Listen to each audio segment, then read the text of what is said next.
It's season 19 of Apex Legends and you still find yourself struggling with the ever-changing rank systems in the game. And I can understand how that could be annoying, especially for those of you guys out there that solo queue primarily. Since the rank systems keep changing season after season, unfortunately it forces you to change your playstyle season after season. And if you don't have a team to play with, or if you're not that experienced with the game, this will make ranking up very difficult for you. But that's why you guys are here on my channel watching my tutorial videos, because I'm here to take all that stress away, baby girl.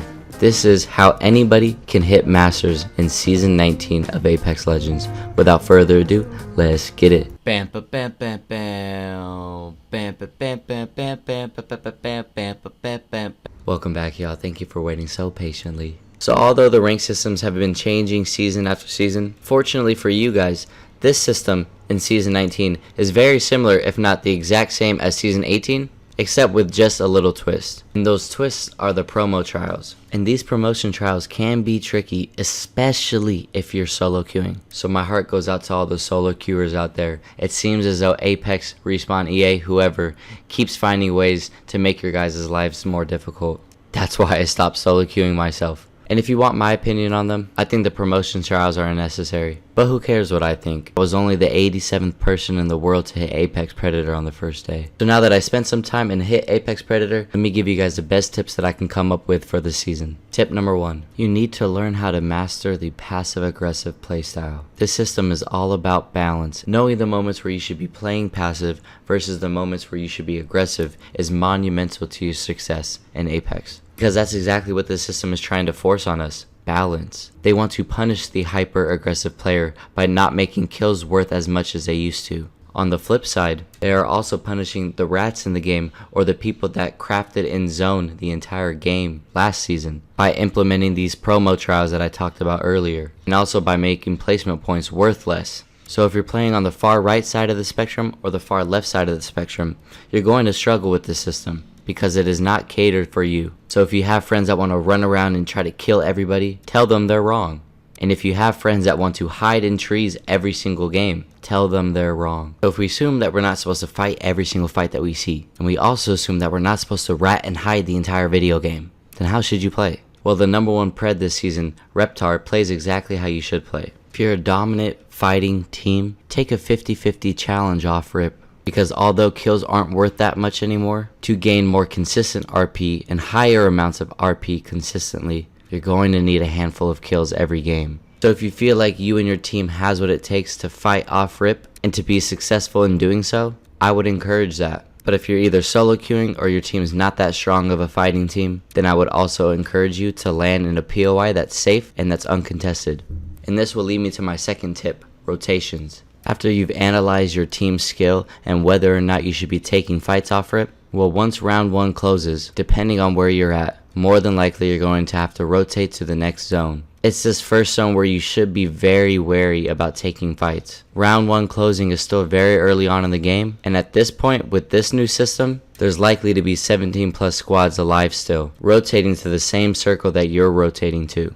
And because there are so many people that are still alive right now, it's a really big risk to try to take a fight at this moment. But again, if you're a really strong fighting team, kills definitely don't hurt. But this means that you have to really be good at handling third parties, fourth parties, and so on. Maybe not killing everybody all the time, but being able to sniff out when a third party's inbound so that you can run away and preserve life that way. That's exactly what the #1 pred does. And it takes a lot of skill and a lot of chemistry to be able to do that every game. And so for the rest of you guys, I don't recommend that.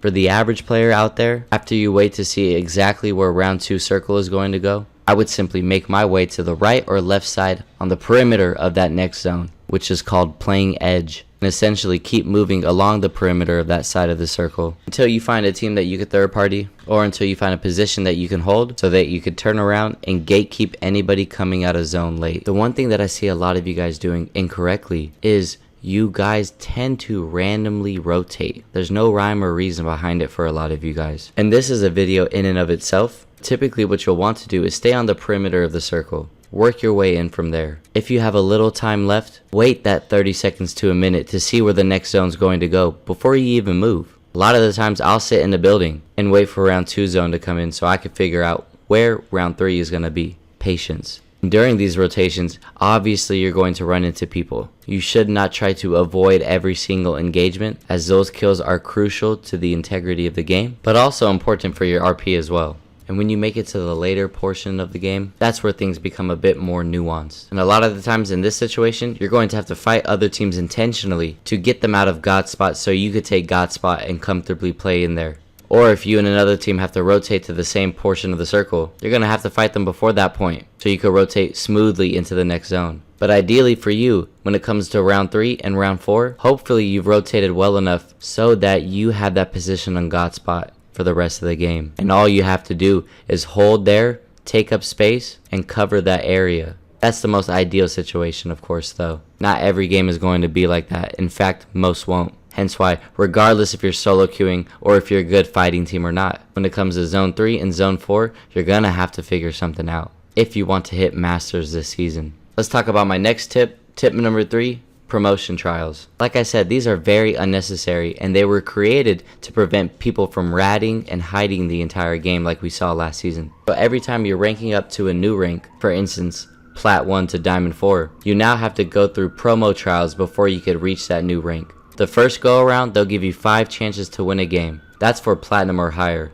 Anything lower than that, they'll also have additional objectives to where you can get top 5 with 6 kills or assists and do that 3 times instead of winning 1 game to also promote to the next rank as well. So how do you play these games? This is what makes this system a little challenging this season. And if you're solo queuing while trying to do this, well, best of luck to you. But in all seriousness, if you're solo queuing or if you're 3 stacking, you should be playing the promo trials as passive as you can. Going for the game winner is always the easiest route, and it gives you better practice for the higher ranks when you're trying to hit Masters, because at that level, there's no additional objectives for you to do. It's either win those games in that time frame or get reset back to whatever rank you were. So if you have to do the additional objectives because that's all that you're capable of when you're in gold or silver, then do that. But you should also try to play for the dub as best as possible. And if you're playing for the dub, then also to be sure that even though I want you guys to play passive as possible, to try and kill at least 2 teams total. You need just 6 kills or 6 assists as a team for you to promote to the next rank. But again,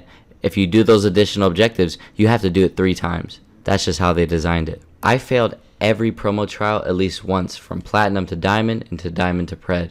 Once you do fail it, and after you get back to the promo trials again after ranking up, they will give you another chance to rank up. So if I fail my first promo trial attempt, which means I failed to win a game in the first 5 games in promo trials, then it'll reset me back a couple 100 points or whatever. And then once I get to that again, I'll now have 6 attempts to do the exact same thing. So take it from a guy that failed every promo trial at least once while 3 stacking with pro players. Avoid fights all the way up until zone 3. Even play a controller character if you have to, so that you can scan the beacon to figure out where those next zones are going to be. And position yourself within those buildings early on in that game. Catalyst would be the best choice in my opinion. Maybe even Caustic. Then once I reach that point, I'm doing what I can to grief teams far away to get some easy points and easy kills. I might take some opportunistic third parties if possible to try to reach that 6 kill threshold. From there, it's just playing it as slow as possible, communicating with my teammates or my random teammates if I'm solo queuing, and doing what I can to win that game. I know people that have taken 20 plus attempts at the promo trials just to get the platinum. You don't want to end up like that person. Unfortunately for most of you guys, if you're solo queuing, it's kind of hard to control that. But that's why it's so important to tell your random teammates, yo, these are my promo games, can we please try our asses off? And I have heard from other people that have solo queued that they have gotten good feedback from this. For this last tip, I'll quickly go over the legends that you should play and the guns that you should be using, because those are the guns and the legends that are in meta right now. So for the legends, you're going to see a lot of Bangalore still, a lot of Horizon still, even though they both got nerfed. You'll still see a decent amount of Catalysts, and you'll see plenty of Conduits, as she's still the #1 pick rate legend for this season. You'll still see the occasional Revenant, the occasional Loba, Wraith, Pathfinder, etc. But the ones I mentioned first are the ones that you'll see the most. So get familiar with that type of meta and figure out what legends that you should be playing or should avoid. And as for the weapons, if you're on PC, you're going to see nothing but 30-30s. Like thousands of them every game. Now that I've been playing on console recently, I don't see a lot of 30-30s being used on console at all. But they do use a lot of Hemlocks on both platforms as well. And also on both platforms, you're obviously going to see a huge submachine gun meta. R9 typically, car, and your alternator disruptor rounds.